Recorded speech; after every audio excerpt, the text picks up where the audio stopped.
Hola amigos, bienvenidos a esta edición de día lunes del Portal del Villegas, que vamos a empezar con algo que en sí mismo, como eventos particulares de menor cuantía, pero que no deja de ser un reflejo de los climas mentales que estamos viviendo en nuestro país. Me refiero a que al presidente Piñera lo sorprendieron, esa es la palabra, lo sorprendieron, caminando por la playa en Cachagua sin la mascarilla.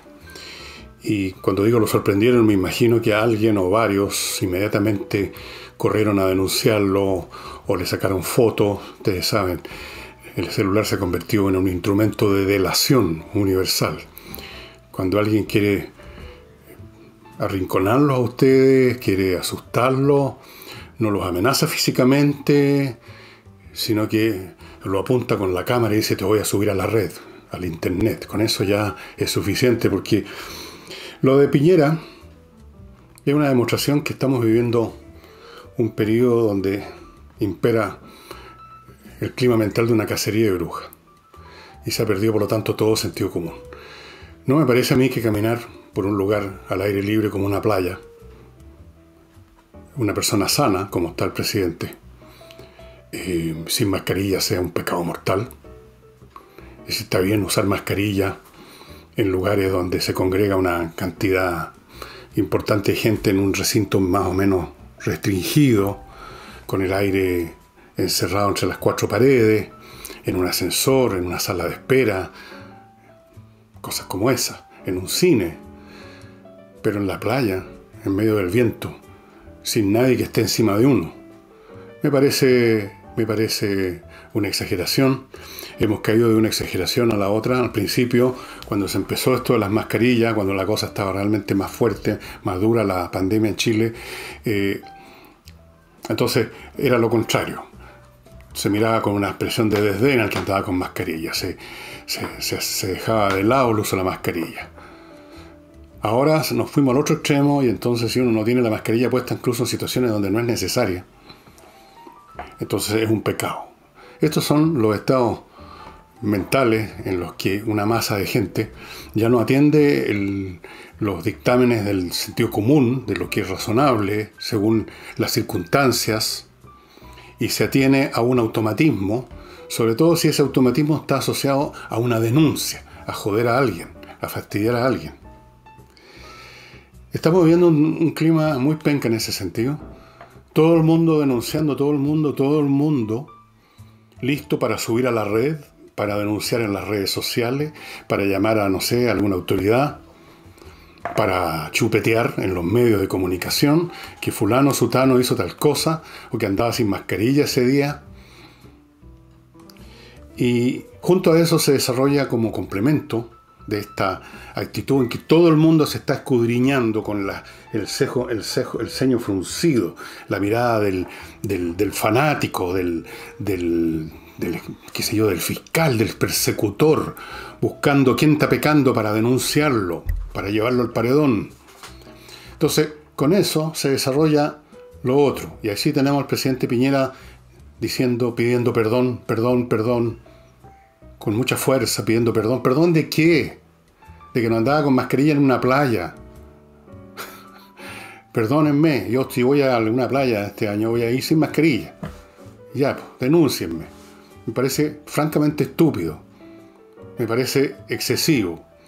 Me parece que es una muestra de estrechez mental, de falta de sentido común, de rabiosidad, de mentalidad de piño, de mentalidad de cordero, de ganado. Me recuerda el clima que se vivía y que está muy bien explicado en un libro de un historiador portugués, un libro que lo he mencionado muchas veces aquí, que se llama Los que susurran. Se refería al clima mental que imperaba en la Rusia soviética, especialmente en los años 30, en los años de los juicios de Moscú. Susurran. Se refería a él a la población que no se atrevía ya a hablar en voz alta. No fuera a ser que alguien escuchara y lo fuera a denunciar, que parece que había dicho algo con un tonito irónico sobre el papá Stalin. Parece que había manifestado una crítica al sistema soviético. Inmediatamente ese tipo era visitado por la KGB o por la Checa y llevado, bueno, a un campo de concentración o a una mazmorra donde le iban a mandar un balazo. Entonces todo el mundo andaba a los susurros, se susurraba.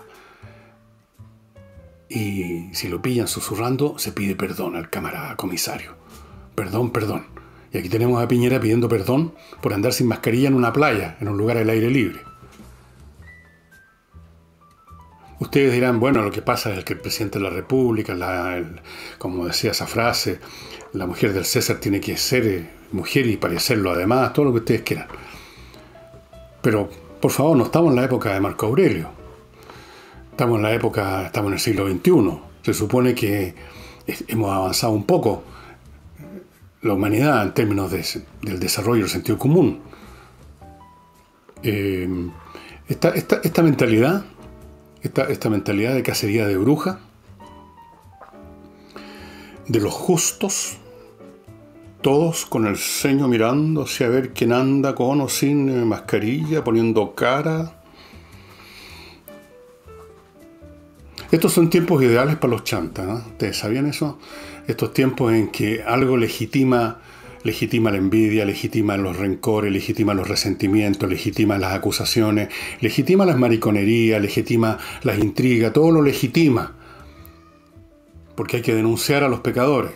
Entonces toda esa gente buena para todas esas cosas que he dicho, brota en cantidades impresionantes porque tienen luz verde, porque se abrió la temporada de las denuncias.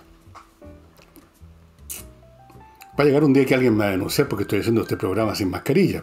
Estoy solo, aquí en mi estudio, en uno de mis estudios. Pero estoy sin mascarilla, estoy dando un mal ejemplo. Patético.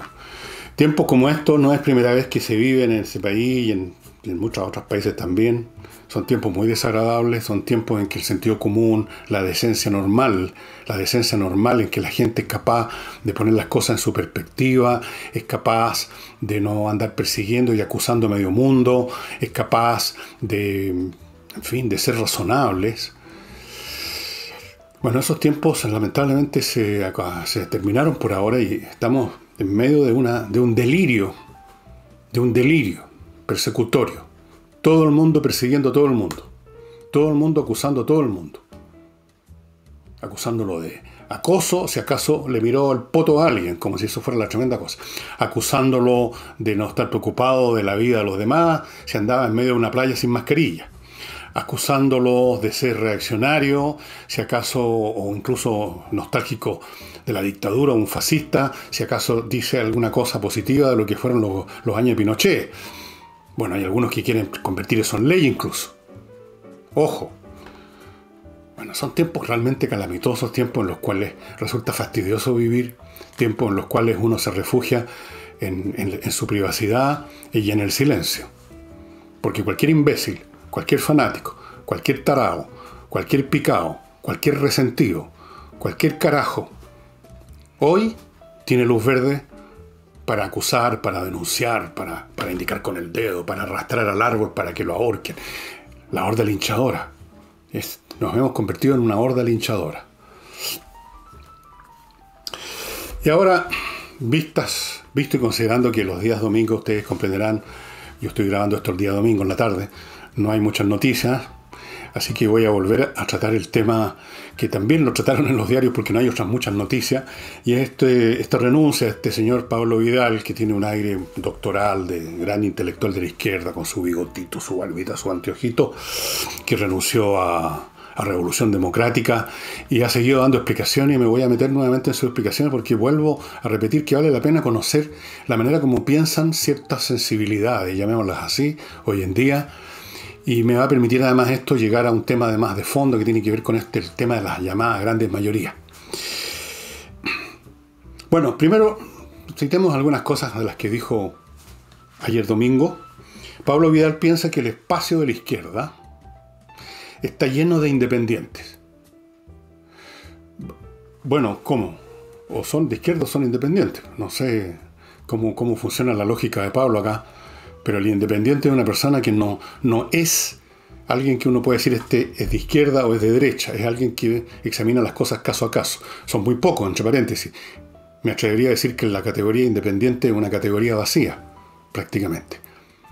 porque la gente no piensa por su cuenta. Se suma a una camiseta la que esté a mano, la primera que llegó a sus manos, la primera que le pasaron cuando era cabro chico, qué sé yo, una cosa como esa. Pero en fin, piensa que el espacio de la izquierda está lleno de independientes y que hay que trabajar con esos independientes, supongo, esos independientes de izquierda o esos izquierdistas independientes. Luego, dijo que lo del domingo pasado, nos referimos al domingo en que hubo estas primarias que fueron un fracaso, votaron 400.000 personas, un porcentaje mínimo. Dice, lo del domingo pasado llama a una profunda autocrítica, que les gusta el término autocrítica a los izquierdistas, autocrítica. ¿Ustedes saben cuándo partió ese concepto de la autocrítica? Partió en las asambleas del Partido Comunista de la Unión Soviética en los años 20-30, por necesidad semántica, diría, porque como no había nadie que los pudiera criticar, puesto que eran el único partido gobernante, la única crítica podía venir de ellos mismos solamente, claro. Así que tenía que ser, por necesidad lógica, autocrítica. Autocrítica. Entonces, ese término es uno de los que les gusta, porque la gente que está en un determinado territorio ideológico, religioso, filosófico, les gusta usar las palabras que son propias de ese sector, porque además con eso se sienten en comunión con los demás. Es un tema también de buscar la identidad. Entonces, autocrítica. Una profunda autocrítica tiene que hacer la oposición. No va a haber esa autocrítica ni profunda ni superficial. Los creyentes no hacen autocrítica, mucho menos autocríticas profundas. El que hace una autocrítica o una crítica a sus propios pensamientos no es un creyente, por definición. El creyente cree. Creo porque es absurdo, dijo un famoso personaje de la iglesia. No sé si fue un filósofo, un teólogo, dijo, creo porque es absurdo. Y con esa frase que es absurda, pero que no es tan absurda, nos está diciendo cuál es el meollo de ser un creyente. Se es creyente cuando aquello que creemos no tiene una demostración lógica, porque si tiene una demostración lógica, si es como decir 2 más 2 son 4, uno no necesita ser un creyente. Yo no necesito creer que 2 más 2 son 4. Eso es así, es un conocimiento cierto. Uno cree sobre la base uno cree situaciones que no tienen prueba empírica ni lógica. Entonces ahí uno tiene que dar el salto que se llama creer. De manera tal que la gente de izquierda que cree en un montón de cosas, en miles de cosas, no van a hacer ninguna autocrítica, más allá de cosas muy superficiales que tienen que ver quizás con la presentación, con qué mediática, cómo se han plantado frente a los medios de comunicación, cuáles han sido las palabras que han usado. Luego va a haber un llamado a la unidad, supongo lo de siempre. Pablo continuó con sus frases, todas de una abstracción impresionante, o sea, sin ningún contenido real. Se requiere, dijo, un debate más profundo respecto a la reconfiguración.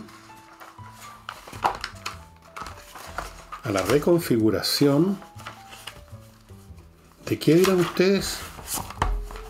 De la oposición. Un debate más profundo sobre la reconfiguración de la oposición. Reconfiguración. ¿Qué querrá decir con reconfiguración? Dejémoslo en el aire. Agregó, ni el Frente Amplio ni otras coaliciones de la izquierda dan respuesta a los sueños que tiene el pueblo de Chile. He aquí otra frase o expresión que forma parte del diccionario de la gramática de la izquierda. Los sueños de la población. El pueblo de Chile no tiene sueños, Pablo. Eso de los sueños, usted quizás sueñe. Y ojo con los sueños, que suelen ser bastante confusos y vagos. Yo no tengo ninguna confianza en los sueños, para nada. Trato de no acordarme los sueños incluso. ¿Qué significan los sueños? Preguntémosle a Freud, quizás ahí hay algún significado, pero para la política, no sé. ¿Cuáles son esos sueños? ¿Cuáles son los sueños que cree este señor Vidal que tiene el pueblo de Chile? Bueno, la izquierda tiene sueños, vive en el sueño, y han vivido siempre.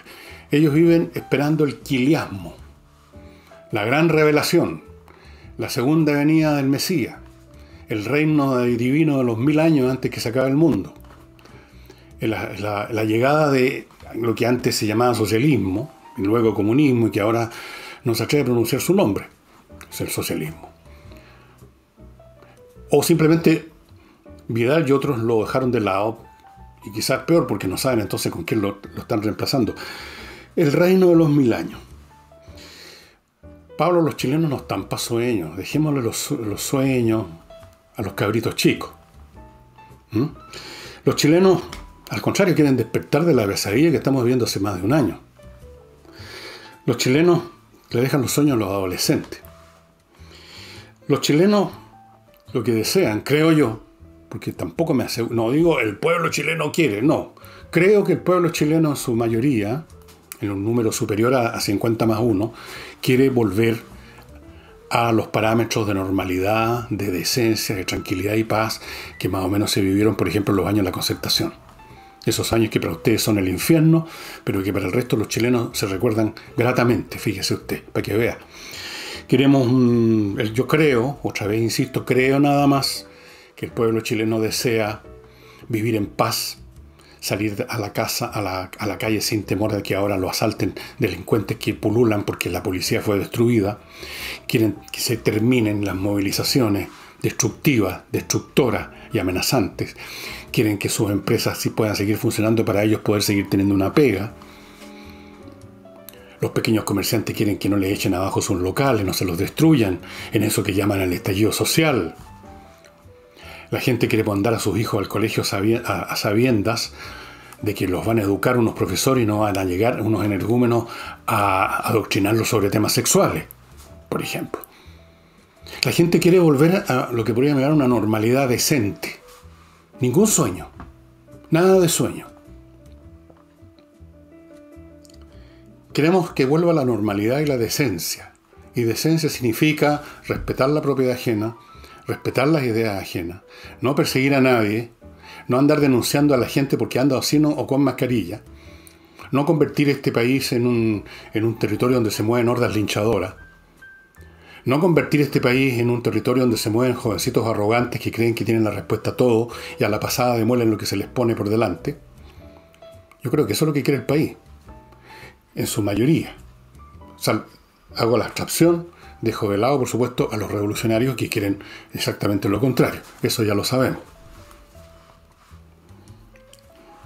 Así que nada de sueños, Pablo. Estamos hartos de los sueños. Estamos hasta la tusa de los sueños de estos jovencitos que lo único que saben, en vez de pensar, es eso, soñar. Soñar huevadas, generalmente. Soñar imposibles. El tren rápido al norte. Cosas como esa. Así que oiga, a ver, ¿qué soñé hoy día? Soñé que nos poníamos a mover los brazos y salíamos volando. Ya, pongámonos en el programa. No, estamos cabreados de eso. Estamos cabreados de sus políticas. Estamos cabreados de eso que ustedes llaman las narrativas, las épicas, los sueños. Y que se arroguen un conocimiento acerca de que el pueblo quiere todas esas cosas. No quiere todas esas cosas. Los pueden engañar por un tiempo ustedes con esas cosas. Pero acuérdense lo que decía Abraham Lincoln. Se puede engañar a todo el mundo por un tiempo. Se puede engañar a alguna gente todo el tiempo. Pero no se puede engañar a toda la gente todo el tiempo. Tarde o temprano la gente despierta de sus sueños. Antes de continuar con las frases para el mármol de Pablo Vidal, me permito recordarles, estimados amigos, que en espacioajedrez.com usted encuentra estos productos que están a mi izquierda listos para regalar. Listos con el papel de regalo, con el documento dentro, porque usted ponga del tío Fernando para su sobrino Enzo o como sea. Listo el regalo, el mejor regalo que usted le puede hacer al niño, a un niño cualquiera, a un niño de su familia, qué sé yo. Espacioajedrez.com, ahí está la caja lista para regalar, ahí está el reloj digital listo para regalar, como de costumbre. Los dos productos vienen con 3 licencias cada uno para entrar a Espacio Ajedrez. Y en cualquier caso, entre espacioajedrez.com si usted quiere, está tintado, le tinca la idea de seguir alguno de los cursos que da Pablo Tolosa, que son súper entretenidos y uno aprende a jugar mejor. Tiene varios cursos, algunos ya los está reclutando a los que van a estudiar, otros los está preparando, otros los está planeando. Está en esa etapa, muy pronto nos va a dar datos más concretos, pero mientras tanto usted puede entrar a espacioajedrez.com y preguntar qué es lo que hay en stock en este momento. Y si usted desea afrontar un tema laboral que va a llegar a un tribunal, en las mejores condiciones legales, póngase en manos del bufete que tiene los mejores abogados reconocidos internacionalmente. Abajo, en la gráfica que está a mi izquierda, están las figuritas, los iconos de las instituciones que han reconocido el trabajo de GMS.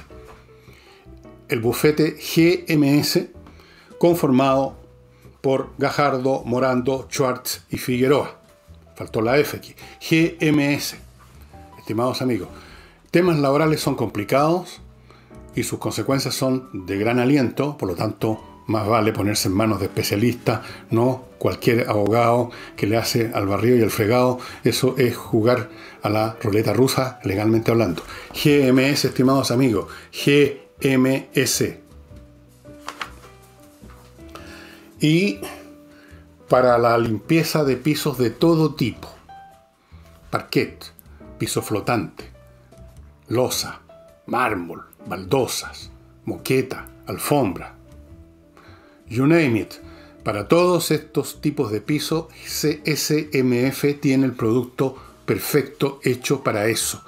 No solo para limpiarlo, sino que para sacarle brillo, por así decirlo, para dejarlo impecable, para dejarlo como nuevo. Es muy importante, si usted sobre todo necesita una buena presentación en su oficina, y lo primero que uno mira cuando entra en una oficina es el suelo, no sé por qué. Y esas moquetas raídas, por ejemplo, llenas de polvo, con quemaduras de cigarrillo, dan ya al tiro la sensación de que uno está en un lugar donde no tienen, si no tienen cuidado para eso, no tienen cuidado para nada. Es como ver a una persona desasiada, ¿no es cierto? El piso, estimado amigo, déjenselo a SMF, pónganse en contacto con ellos, esta empresa que tiene como 20 años, y adquieran ahí el producto ideal para su piso. Continuemos examinando a Pablo Vidal, respecto al cual no tengo nada a favor ni en contra, no lo conozco personalmente, así que no estoy usándolo porque quiera fastidiarlo de alguna manera, no tengo ningún problema con él. Es simplemente que es el que ha estado en este momento teniendo este protagonismo por su renuncia y el que ha dicho todas estas cosas, simplemente. Bueno, dijo, entre otras muchas, que hay un estrechamiento, se ha ido estrechando la propuesta original del Frente Amplio. ¿Cuál propuesta original? Me gustaría saber cuál era la propuesta original del Frente Amplio para ver si se estrechó o no. Porque el concepto mismo de estrechar asume que uno tiene un conocimiento más o menos pleno de qué es aquello, cuál es la sustancia de aquello que se está estrechando, y por eso que uno puede calificar su actual situación como de estrechamiento, ¿no es cierto? Uno no puede hablar de que se está estrechando el universo, por ejemplo, o se está estrechando otro planeta que no conocemos. ¿Qué es lo que se está estrechando? ¿Cuál era esa proposición original?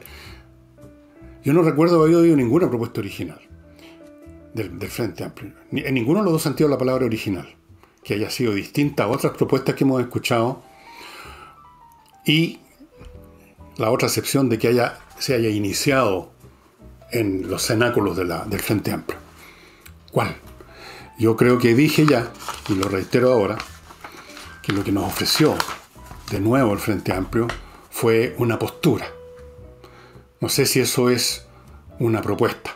Una postura, se parece a propuesta la palabra, pero no es lo mismo, fíjese. Una postura, un anhelo. Aquí venimos nosotros a cambiar la política chilena. Aquí venimos a sustituir a todos estos viejos majaretas y transaqueros de la izquierda tradicional que durante la concertación negociaron con los militares, con la derecha, con los empresarios, con los extraterrestres, con todo el mundo. Y hasta ahí llegó la propuesta. Yo me acuerdo solamente la del tren, el tren rápido al norte.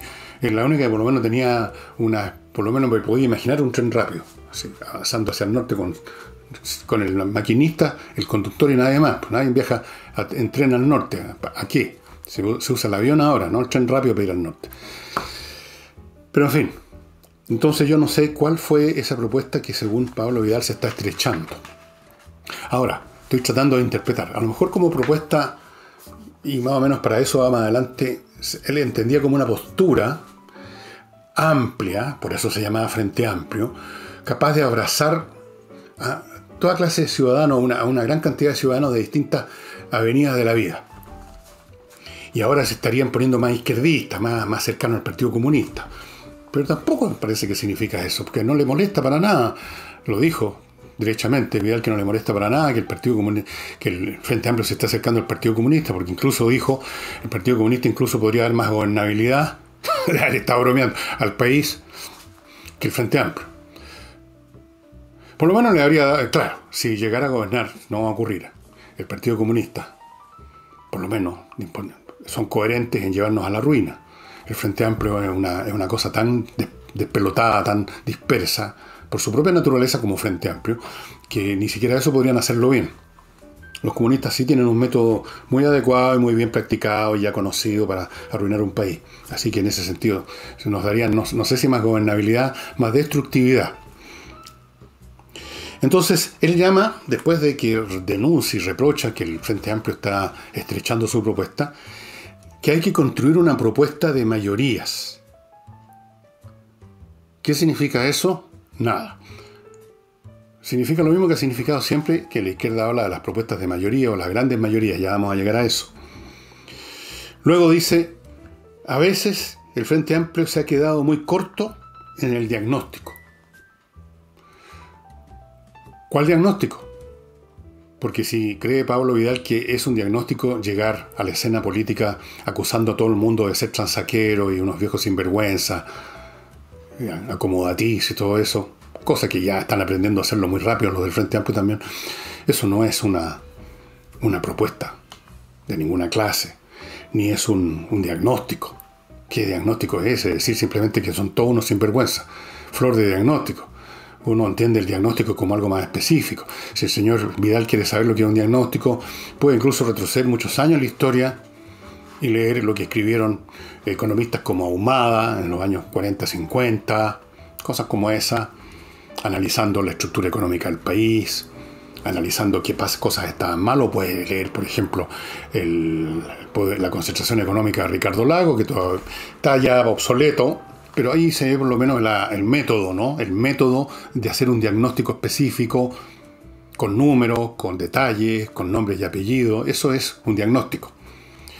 Imagínense usted un médico, que usted se siente mal, llama al médico y el médico, en vez de examinar y decirle usted está sufriendo en este momento un preinfarto, así que nos vamos al tiro a la clínica, le dijera, usted no se siente bien.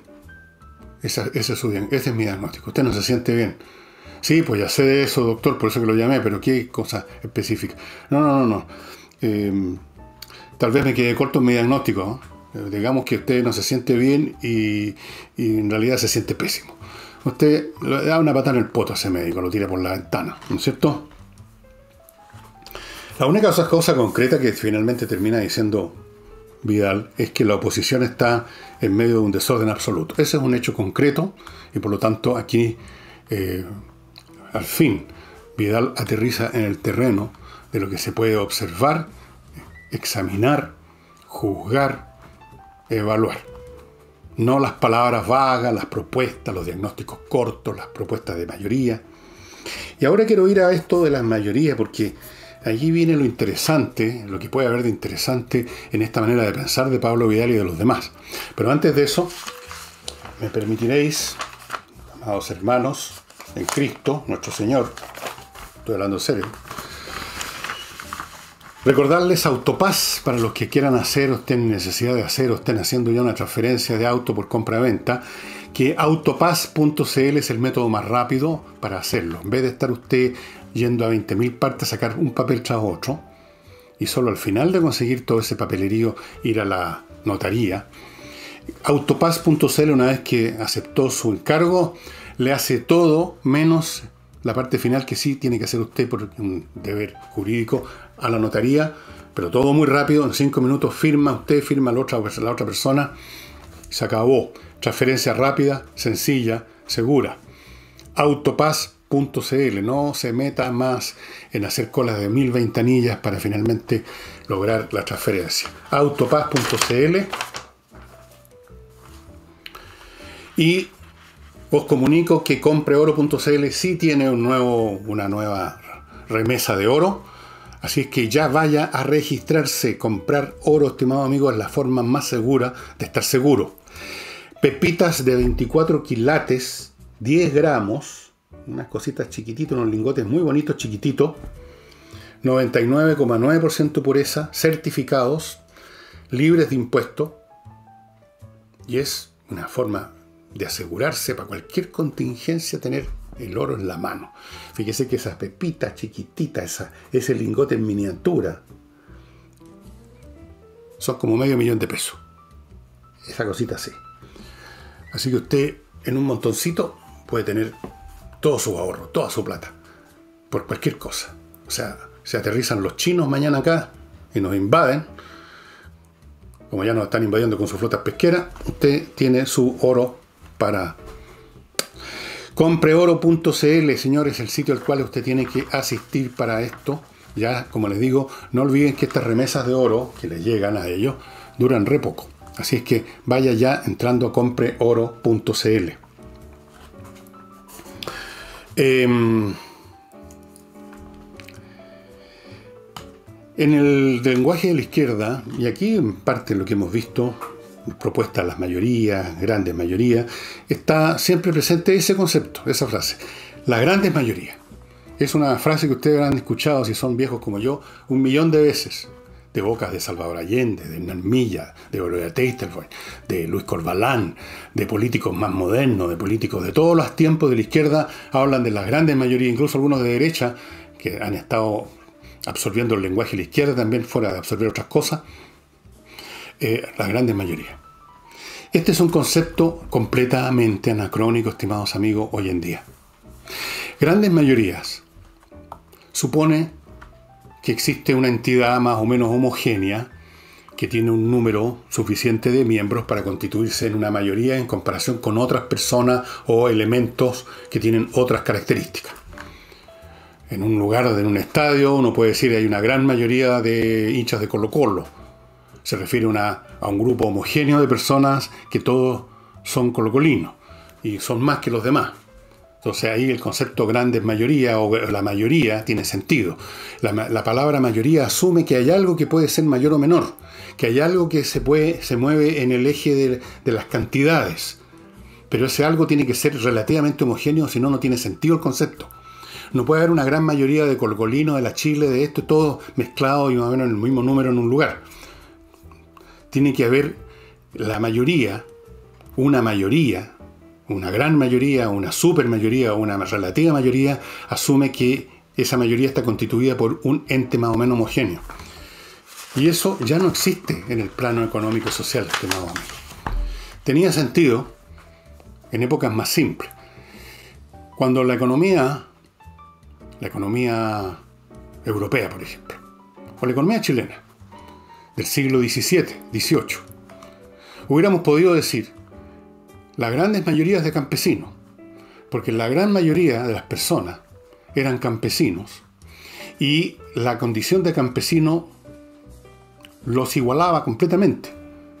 Hacían lo mismo, tenían más o menos los mismos niveles económicos, los mismos niveles educacionales, estaban en las mismas condiciones sociales y políticas, y entonces uno podría decir el campesinado chileno era una gran mayoría.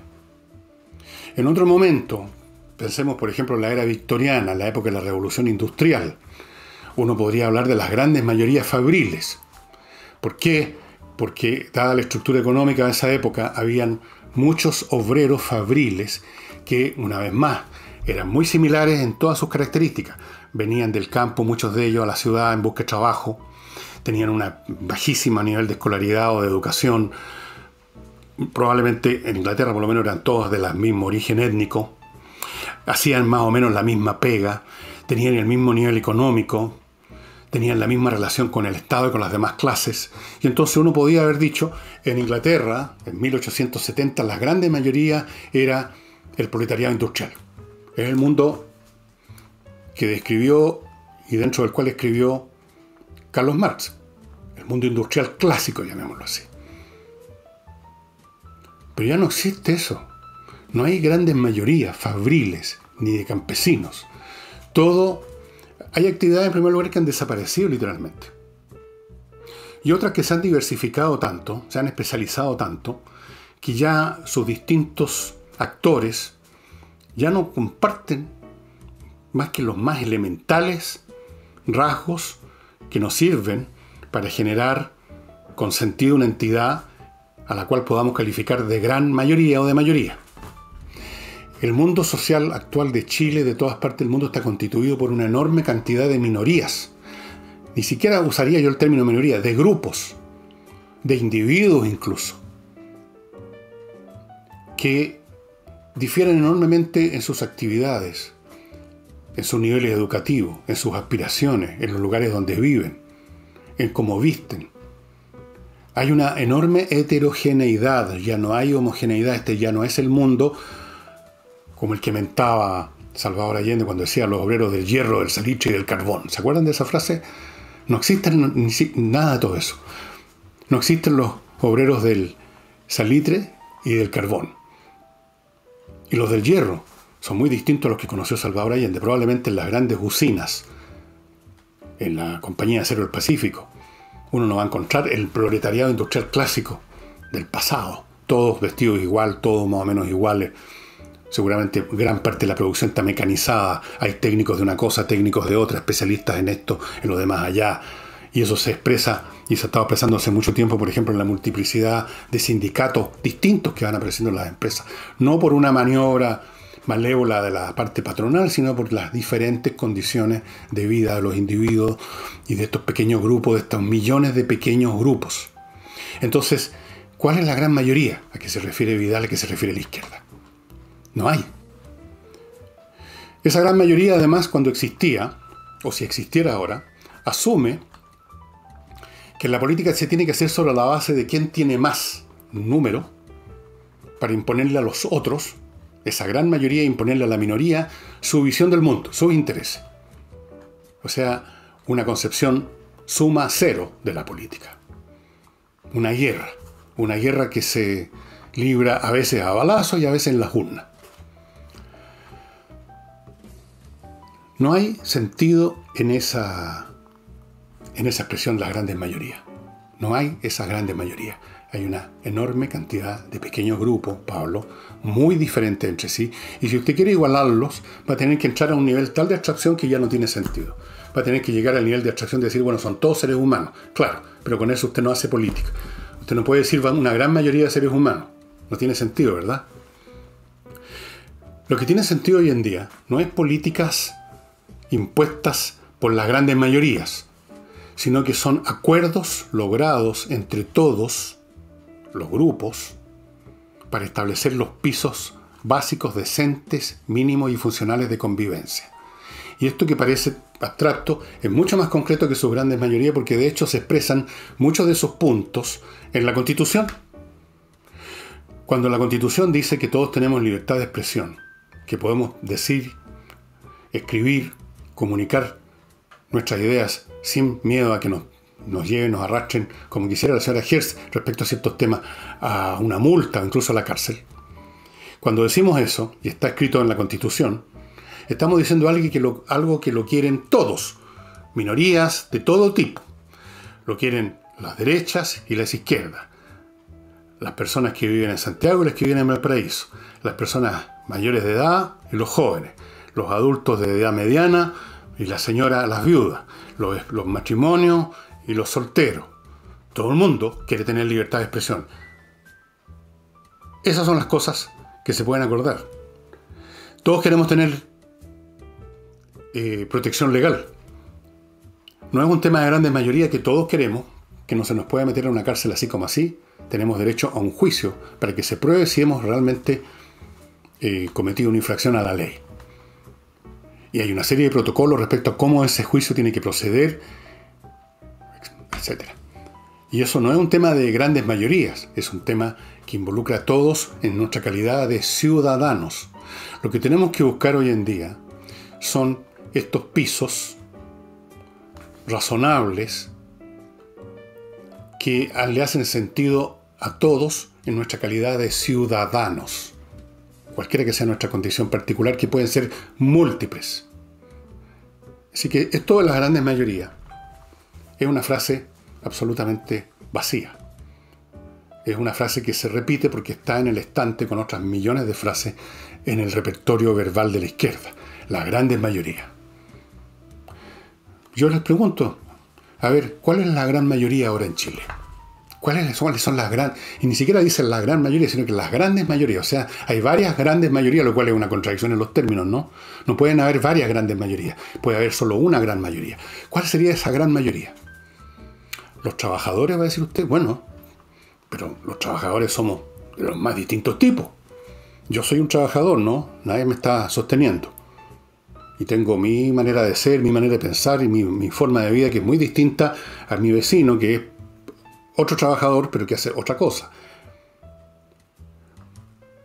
Lo que tengo en común con ese vecino y con usted es que somos ciudadanos y queremos tener esa libertad de expresión, protección legal y un montón de cosas como esa. Si usted quiere, puede agregar otras que los ciudadanos en su totalidad, universalmente, consideren necesarias.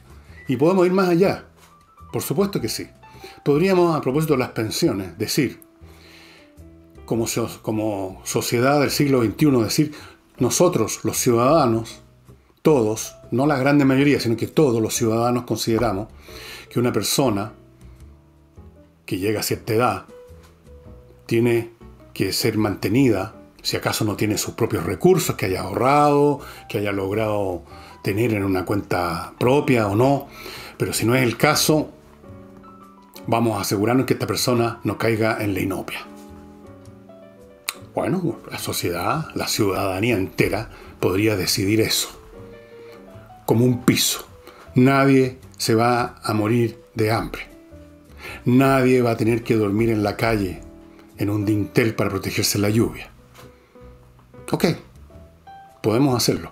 Pero no es un tema de las grandes mayorías, es un tema del nivel de civilización que una ciudadanía alcanzó y está dispuesta a poner en práctica como tal, como ciudadanía, como universo social, la totalidad, todos nosotros. Y eso lo hace mucho más firme, porque las mayorías, asumamos que existen todavía las mayorías, bueno, por supuesto existen mayorías en los votos, pero no tienen el sentido que le quiere dar Pablo Vidal como un grupo homogéneo, que no solo votaron lo mismo cierto día, sino que tienen montones de intereses comunes todo el tiempo.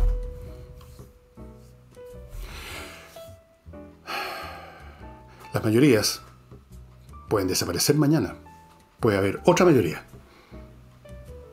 Entonces, son bastante menos sólidas esas supuestas grandes mayorías que la decisión universal, el acuerdo total de una sociedad, de, por ejemplo, respetar la libertad de expresión, el habeas corpus, no permitir que nadie se muera de hambre en la vejez, aunque no, incluso si ha sido un tipo irresponsable, que no hizo lo que tenía que hacer y que fue toda la vida un parásito, pero a lo mejor, tal vez, la sociedad puede definir esto de un punto de vista compasivo y decir, bueno, ok, el tipo fue un irresponsable, pero igual no va a dejar que se muera de hambre. Y eso tiene que ser una decisión ciudadana, no de grandes mayorías. No de grandes mayorías, y mucho menos de grandes mayorías que son la gran mayoría del día en que votaron. Porque yo creo que Pablo Vidal se está refiriendo a grandes mayorías sustantivas y duraderas en el tiempo, o sea, grupos de personas que a lo largo del tiempo conservan características muy importantes en común y que por lo tanto tienen a lo largo del tiempo intereses comunes. No estamos hablando de cómo resultó una votación cierto día. Porque a menos que ustedes imaginen, por ejemplo, que la última votación, la del plebiscito, ese 80% que votó por el apruebo, ese 80% del país es una mayoría homogénea de gente. Todos sabemos por experiencia personal que en ese lote habían y hay las más distintas personas con las más distintas ideas, con las más distintas trayectorias vitales, con los más distintos intereses económicos, con las más distintas posiciones, ideas, gustos, valores, totalmente heterogéneos. Confluyeron en el mismo voto, pero eso no es una gran mayoría, es una mayoría electoral en ese momento, en ese día, para esa votación. Tenemos que fijarnos entonces, estimados amigos, no en las grandes mayorías, porque ya no existen, y además, como digo, está implícito en ellas una concepción suma cero de la sociedad, la gran mayoría, o sea, ganamos, le pusimos la pata encima a la minoría, pero quizás la próxima vez se den vueltas las tornas y ellos sean la gran mayoría y entonces volvamos a empezar de cero. Estimados amigos, Les recuerdo la casa en el lago Rapel, que está en manos de Hey, este corredor extraordinario, que realmente es una bala. Ustedes dirán, bueno, y si está en bala, ¿por qué no ha vendido ya la casa Rapel? Bueno, cuando uno dice que un corredor es más rápido que otro, no está diciendo que sea Superman, está diciendo que es más rápido que otro. La velocidad es un término relativo. Simplemente. Y por supuesto hay cosas que a veces se demoran más, se demoran menos. La cuestión es ponerse en manos del que se demora menos, ¿verdad? Hey es realmente bastante rápido, muy rápido. Y bueno, les está recomendando esta casa con 7.000. Y capaz que se haya vendido, ¿no? Yo no tengo actualizado esto en este momento. Capaz que estoy metiendo las patas. Bueno, si no estoy metiendo las patas, les cuento que esta casa tiene 4 dormitorios, una casa de cuidador separada, 7.200 metros cuadrados de terreno, 130 metros de muelle o de orilla al lago Rapel, y todo eso, 13.000 UF solamente. No, yo sé que es plata, pero comparado con esto, nada. Una tremenda oportunidad. Fuera de eso, obvio, Hey tiene una tremenda cartera de ofertas de distintos tipos, cuestión que ustedes hablen con él si está buscando una casa, un departamento. Y si usted quiere vender, con mayor razón, póngase en manos de Hey, el corredor más rápido de Chile.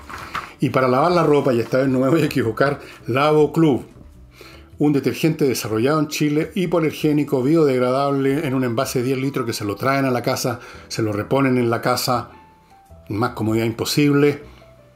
Y ahora tiene la opción, porque lo está produciendo Lavo Club, de un suavizante, miren, un frasco aparte, un suavizante en 3 variantes de fragancia. Usted elija la que más le gusta, todos suavizan la ropa, la dejan picho caluga. Y para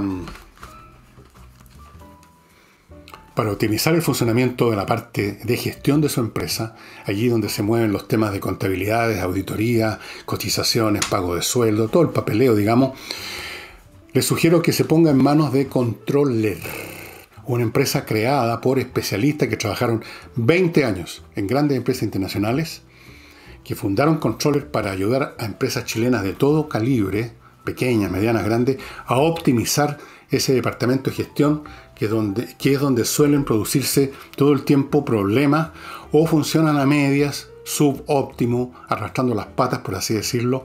Optimice, ahorre dinero, ahorre esfuerzo, ahorre ese problema. Póngase en manos de Controller. Ellos tienen planes para empresas de todo tipo.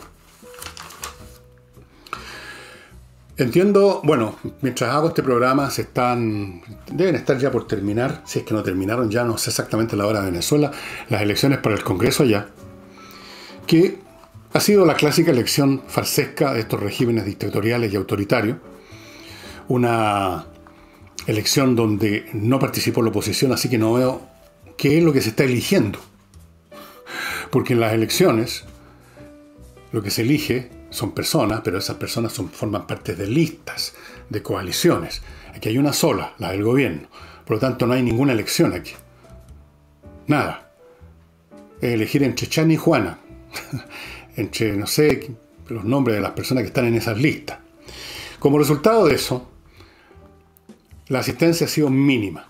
Estaba viendo un dato que vi en un medio extranjero, que en una localidad donde tenían que votar como 4.000 personas, habían llegado 64.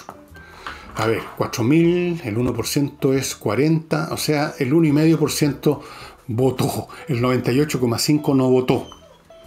Bueno, pues quizás llegaron unos pocos más, a lo mejor votaron 100 en vez de los 4.000. Para darle un toque de cosa limpia, el señor Maduro puso unos observadores extranjeros, pero fíjense ustedes de dónde son estos observadores. De Rusia, de Cuba y de Irán. 3 países que están precisamente ayudando a Maduro a sostenerse en el poder. 3 países donde reina la democracia, además la limpieza y todas esas cosas en términos electorales. Rusia, Cuba e Irán. Flor de observadores de la elección venezolana. Una farsa descomunal. Descomunal. Pero esas son las elecciones que se generan en regímenes de esta clase. Y ellos tienen su teoría. No crean ustedes, si usted le dice a un comunista, por ejemplo, digo, ustedes nunca tuvieron elecciones, nunca han habido elecciones en los países comunistas.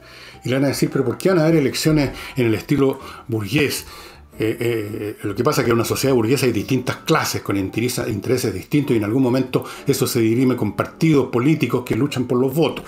Pero resulta que en nuestro país socialista solamente el poder está en manos de una clase, los trabajadores, a los cuales nosotros, la vanguardia iluminada, el Partido Comunista representa. Entonces, ¿para qué tendríamos que tener elecciones con otros partidos? No hay otros partidos porque no hay otras clases, no hay intereses antagónicos. Y esa es la teoría que le van a dar a usted. Entonces la elección consiste, la elección para quienes pueden votar, o sea, los miembros del Partido Comunista, en el caso de los gobiernos comunistas, la elección consiste, no sé, pues, se dirime en cuestiones de poder interna. ¿Quién va a ser el comisario, el secretario general? Hay grupos de poder, hay luchas de poder tremenda que terminan a veces a los balazos, literalmente. Eso es lo que se observa en estos países, así que Maduro está haciendo lo mismo nomás. Está haciendo exactamente lo mismo. Y en el plano internacional, además, antes eso sí les voy a contar de mi último bloque. Ozonium, no se olviden de Ozonium. Ozonium.cl. Usted quiere sanitizar 100% su negocio, su oficina profesional, su casa. Ozonium.cl. Para las empresas, para recintos de esa clase, le arriendan una máquina que usted la programa para que despida ozono durante la noche cuando no hay nadie y el otro día usted está impecable, ni un problema. Para las casas le mandan un equipo, Ozonium.cl. Y para invertir en Estados Unidos, invierta en USA.cl. Lo van a llevar de la mano para hacer todos los trámites de la inversión que usted quiera hacer, y si no tiene claro qué inversión quiere hacer o quiere vitrinear un poco, Invierta en USA tiene un tremendo portafolio de inversiones en materia de bienes inmobiliarios en todas partes de Estados Unidos, casas, departamentos, terrenos, etc. Y un portafolio de franquicias. 3.500 franquicias maneja para que usted vea dónde le interesaría asociarse y meter su dinero. Le tramitan además una cuenta corriente en un banco norteamericano. Si usted quiere irse a Estados Unidos a trabajar aquí donde invirtió, le pueden tramitar una visa de residente con su calidad de inversionista. No hay dónde perderse, estimados amigos. Y no olviden a Mi Climo para que tengan un verano grato mientras los demás se asan y pueda transformar su casa, incluso si quiere, en un lugar de trabajo cómodo.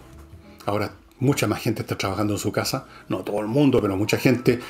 Un lugar donde usted puede estar en pijama trabajando y, mire, principalmente va a tener un clima rico, va a tener la temperatura que quiere. A usted le gusta 18 grados, casi fresquito, o 19, o 20, o 21, o 22, lo que usted quiera.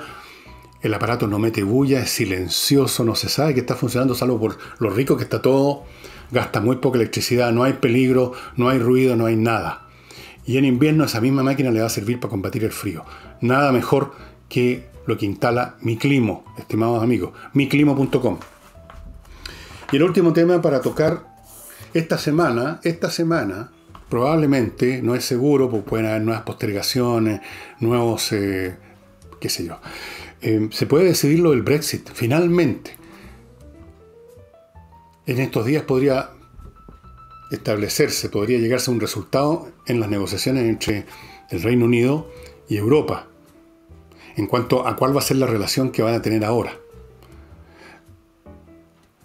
Si las cosas no funcionan, y están bastante difíciles, Inglaterra, el Reino Unido, se va a convertir en un país más comerciando con Europa. No va a tener nada especial con Europa. Va a ser como Chile comerciando con Europa. Si las cosas funcionan bien, va a tener un tratamiento especial. Pero los británicos han sido siempre bien complicados en esta materia. Nunca. Yo estaba leyendo la historia de la Comunidad Económica Europea, luego la Unión Europea. Ustedes recordarán que al principio, cuando se estaba formando lo que fue nada más que el mercado común europeo, los ingleses no quisieron participar. Después les tomó años decidirse participar. Participaron. Luego, participando, les tomó a los europeos mucha paciencia tener que estar aceptando cláusulas especiales que pedían los británicos. Después llegó lo que es ahora la Unión Europea. Inglaterra inmediatamente empezó a sentirse incómoda. Finalmente se produjo este proceso del Brexit. Esto no es nuevo, siempre había una parte importante de la población británica que quería separarse del resto de Europa. Hay que un tema cultural, histórico, muy fuerte en Inglaterra, fuera de problemas concretos que ellos dicen que tienen por la inmigración, porque ser parte de la Unión Europea significa que no hay barreras y puede entrar cualquiera que esté en Europa, puede entrar 500.000 pakistanos que ya estuvieran en Alemania y si quieren entrar a Inglaterra podrían entrar, libre tránsito. Los ingleses no quieren eso. Los ingleses quieren todas las ventajas del mercado europeo sin pagar ningún costo. Así al final de cuentas es eso. Y en Europa están un poquitito cansados de esa postura británica y parece ser que la decisión de la Unión Europea es que en estas negociaciones que se están centrando en 2 o 3 puntos muy difíciles, Europa no va a darle en el gusto a Inglaterra poniendo en riesgo su propia integridad como Unión Europea. Ese precio Europa no está dispuesto a pagarlo para darle en el gusto a Gran Bretaña. Así que vamos a ver si si sale humo blanco y el Reino Unido se da el gustito de tener una situación comercial con Europa buena, positiva, más o menos como la que tiene ahora, porque todavía está en la comunidad, en la Unión Europea, todavía están vigentes los mecanismos, o no.